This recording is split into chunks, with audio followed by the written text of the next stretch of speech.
Hey guys, Dog Chucker here again. I thought since I got to rank 4, I might as well try to get to rank 7 to see if going all the way would be any better in terms of golden eagles per hour. So here are my overall stats after unlocking the F8E. A total of 46 hours spent to earn 2,600 golden eagles comes out to around 55 golden eagles per hour. This is much better than the 12 GE per hour from before, but it's still pretty terrible and not worth any sane person's time. It was still a pretty decent experience overall, just for the sake of revisiting and respading old vehicles I hadn't touched in a while. Economics-wise, I no longer had issues with Silver Lions starting rank 5, since it's at this point that the SL modifiers for vehicles becomes larger than the RP modifiers, so even when researching foldered vehicles, I always had enough to buy the next one. I had ended the previous video after unlocking the F4U1C, but I wanted to use the F4U4B as my rank 4 grinder. So I played a few more games with the Bearcat, and I did a lot better in it. I think previously I had trouble knowing when to disengage, since the time to kill with the Bearcat can be a bit too long to fully commit to a dogfight, so I managed to improve my KD from a 3-1 to a 6-1. I still don't think the plane is perfect, but it works well enough, and I was surviving against a 4-man Yak 3 squad until this BF-109 decided to sacrifice himself to Airfield AA, just to take me out while I rearmed for ammo. I absolutely love the F4U4B. It feels so nice to go from 50 cals to the 4 and 3 20mm that have excellent ballistics and hit like a truck. Very much complements both the high-speed boom and zoom gameplay as well as the low-speed stall shots. It also means I can play a lot more aggressively, push head-ons, force overshoots, and reliably secure kills if I spend all my energy for a quick positional advantage before I stall out. The US teams feel a lot better at this BR, but even if they do fall apart, I can still rely on the guns to clear out a few enemies while I'm on the run. This KD is probably not all air targets. I would guess at least a third of it is AI, but even a fraction of this number would be a stupid high number. Next, I got the F2H Banshee, and this was a bit of a mixed bag. It's a great plane for 7.3, and it's fun to fight other 7.3 and other 7.7 planes, but you almost always get up-tiered into 8.0 or 8.3, where you face sabers and mid-15s that simply outperform you on every metric. And I don't really enjoy boom and zooming props in a jet, so it's not that much fun in a down tier either.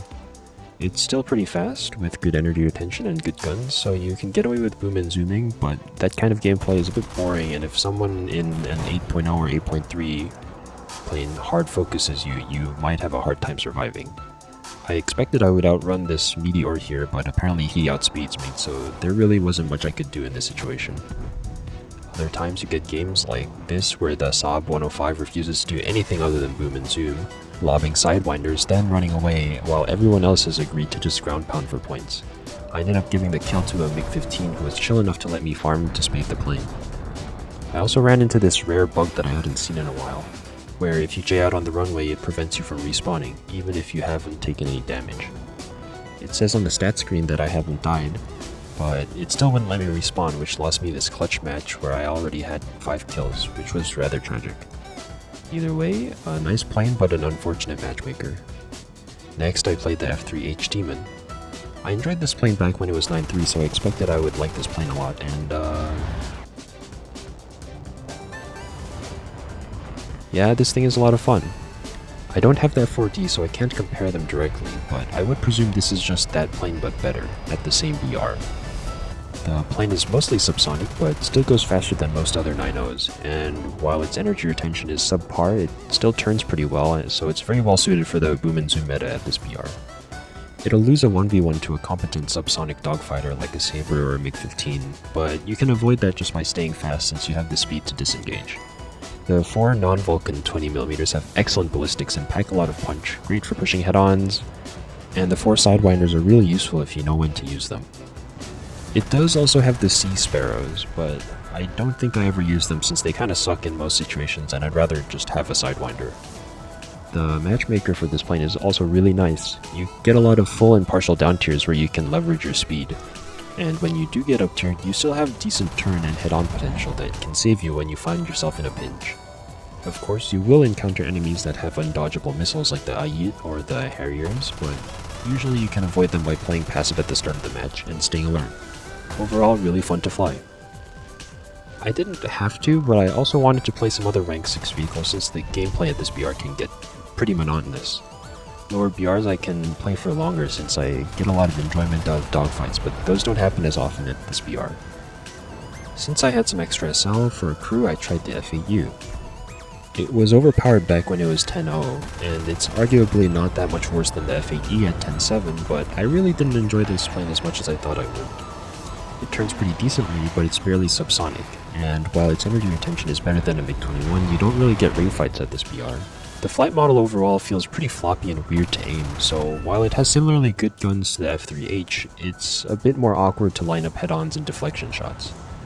I was also told that the wing ripping issue that this plane previously had was fixed, but I managed to rip my wings pretty easily even when the boosters were disabled, so afterwards I was constantly worried about my wings ejecting whenever I would pull for a turn.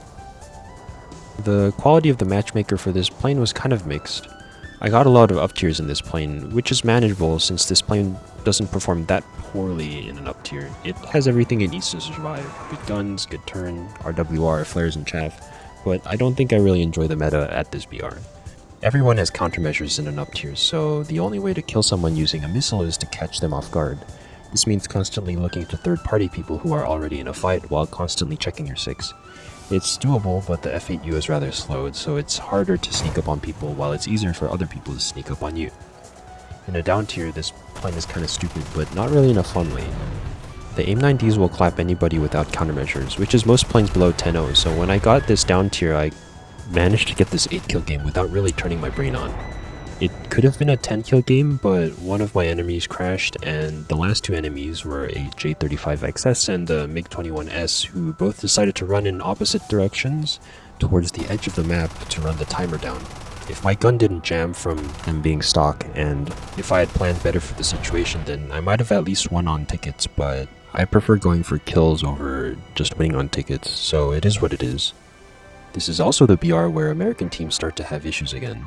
From 5.7 to 9.0, I would say that US teams do decently enough not to be a frustration, and most of the planes I was playing between there were able to solo carry decently well.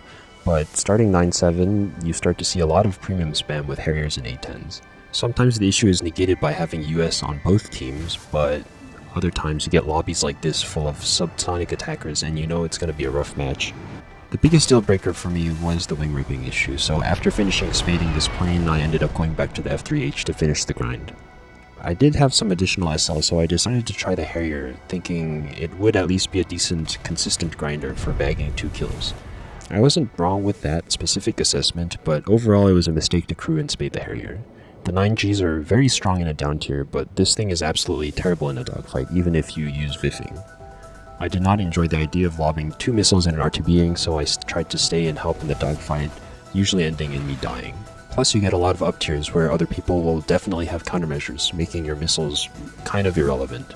If your airframe was a faster platform, then you would be able to get more opportunities to sneak in missiles on people who are distracted, but with the subsonic Harrier, that's not quite as easy. I couldn't even manage a 2-to-1 KD, it was pretty pathetic. Plus the issue I had with US teams for the FAU are magnified here, and I did not enjoy being part of the problem. It's not like there was a vehicle sale recently, so I'd have to guess that it was to grind the event, or maybe this BR is just like this permanently. I probably could have saved a few hours if I had just played the F3H instead of trying the FAU or the Harrier.